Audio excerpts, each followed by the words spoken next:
niveau des gens qui refusent de se disperser actuellement. Maintenant, on voit qu'il y en a qui sont en intervention, des images qui roulent actuellement. Il y a eu des dommages à la propriété privée. Effectivement, il y a eu une intervention.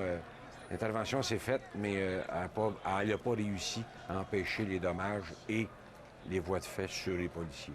C'est malheureux, mais encore là, les vrais partisans, je ne pense pas qu'ils sont là. Les partisans sont partis. On a des gens qui, dans n'importe quelle circonstance, se seraient présentés là ce soir et on aurait eu le même résultat. Ce qu'on aurait pu le prévoir, c'est quelque chose qui est possible, mais pour l'instant, on n'a pas le résultat qui était suffisamment en nombre suffisant. Les policiers n'étaient pas là pour être capables de contrôler et de garder cette foule-là dans un même endroit. Donc, il y a très certainement des choses à revoir pour la prochaine fois, mais là, comme c'est là, c'est parce qu'on a tous vu les mêmes images, on a tous vu le même grabuge, on l'a vu commencer et on l'a vu s'installer et on l'a vu s'amplifier. Alors, il y a de quoi se poser des questions sur le rôle, l'intervention des forces de l'ordre là-dedans.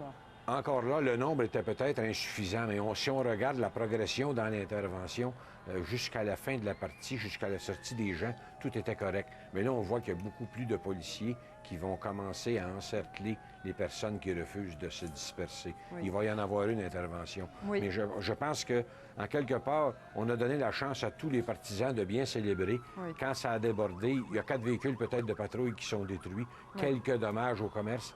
Mais là, il va en avoir une intervention, je pense. Oui. Est-ce qu'elle a été trop tard? Est-ce qu'elle a été... Ça relève du commandement de l'opération. Ils ont des visions, ils ont des images au centre de contrôle du service de police qu'on n'a pas ici. Voilà.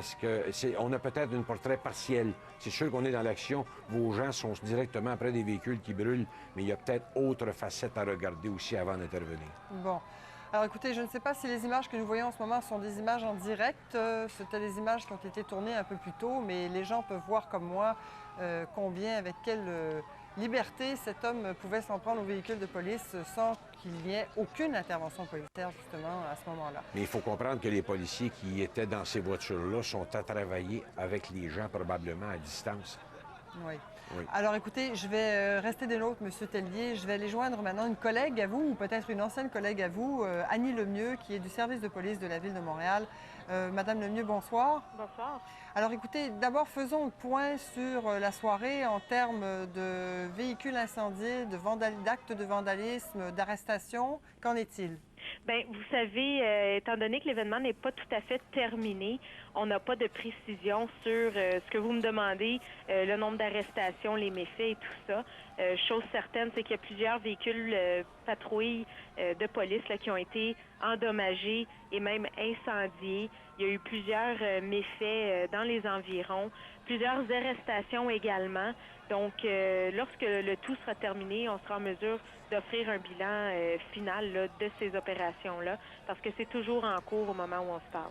Bon, et ça se déroule sur quelle superficie? On sait que c'est Sainte-Catherine, mais est-ce que ça a débordé dans les rues au nord et au sud? Et sur quelle longueur, sur quelle portion de la rue Sainte-Catherine? Bien, en fait, je vous dirais que ça se concentre plus particulièrement là, au coin de Sainte-Catherine et Crescent ou dans ces environs-là. Pour ce qui est de la circulation automobile, c'est pas mal terminé. Heureusement aussi, là, si je peux mentionner, lors de ces interventions, parce que, bon, il y avait plusieurs policiers sur les lieux, policiers de la circulation, de contrôle de foule, les groupes d'intervention. Il y avait également des patrouilleurs des postes de quartier environnants, d'un peu partout aussi, je peux dire, là, de l'île de Montréal.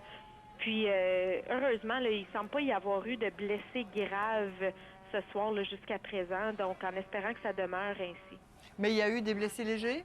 Bien, il semble y avoir eu quelques blessés légers, mais rien de majeur, là, heureusement, jusqu'à présent. Bon, en termes de déploiement policier, vous avez dit des policiers de la circulation, de contrôle de foule, des patrouilleurs de partout de l'île. Ils étaient au nombre de combien en tout? Bien, c'est certain qu'on donne jamais le nombre exact de patrouilleurs sur les lieux, mais il y avait plusieurs policiers qui étaient là. Est-ce que vous pouvez nous donner un ordre de grandeur? Bien, j'ai pas de nombre exact, là, madame, malheureusement, là, à vous offrir. Mais est-ce qu'on parle, non pas de nombre exact, mais est-ce qu'on parle de plus ou moins 1000?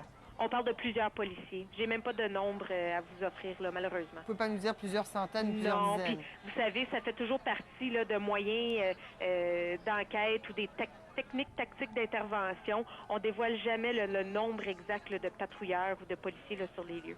Bon, alors comment est-ce qu'on explique aux simples citoyens qui, comme moi et comme nous, téléspectateurs ce soir, avons vu des vandales s'en prendre dans des véhicules de police en toute impunité pendant de longues minutes et à plusieurs? Pourquoi les policiers n'interviennent-ils pas à ce moment-là? Bien, vous savez, il y avait beaucoup de gens dans les rues.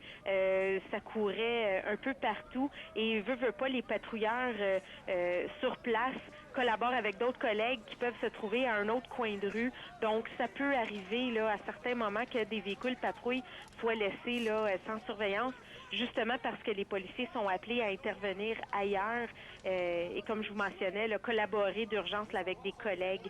Donc, ça peut expliquer là, la situation qui arrive, mais bon. Bien, à ce moment-là, est-ce que ça voudrait dire, si les policiers étaient tous occupés à un endroit en abandonnant leur véhicule derrière, qu'ils ont manqué de renfort? Bien, écoutez, c'est des choses qui vont être étudiées là, au cours des prochaines heures, voire même les prochaines journées. Mais chose certaine, là, comme je vous mentionnais, c'est sûr que bon, ce qui pourrait expliquer ça, c'est que les collègues avaient besoin d'aide, puis les patrouilleurs là, qui se trouvaient pas très loin des véhicules sont venus en renfort là, ailleurs. Alors, les consignes à ce moment-là, c'est quand un collègue a besoin d'aide, évidemment, et cette aide, il faut qu'elle soit urgente, là. Il faut pour qu'on abandonne un véhicule derrière, j'imagine que on ne le fait pas dans toutes les circonstances, on le fait dans certains cas particuliers. Ben, je vous répète peut-être un peu, mais c'est pour vous dire que bon, il y avait beaucoup de gens là, au centre-ville ce soir, beaucoup d'événements ici et là qui se produisaient. Donc, l'important, c'était d'essayer de contrôler le plus possible les gens qu'il y avait dans la rue. Et comme je vous dis, là, c'est toujours en cours, mais bon, la foule, là, Oui. je dirais, diminue là, au fil du temps. À quel moment, quand est-ce qu'on décide, pourquoi le SPVM décide-t-il à un moment donné d'intervenir avec l'escouade anti-émeute? Quel est le critère d'intervention de l'escouade? Bien, c'est certain qu'on dévoile jamais nos techniques là, d'intervention, d'enquête, justement dans des grosses opérations. Vous savez, on a plusieurs opérations là, d'ampleur au courant de l'année. Puis, d'autant plus là, que cet événement-ci n'est toujours pas complété ou terminé. Donc, c'est certain qu'on va laisser l'événement se terminer, puis ensuite évaluer là, la situation et pouvoir vous donner là, des réponses un peu plus claires.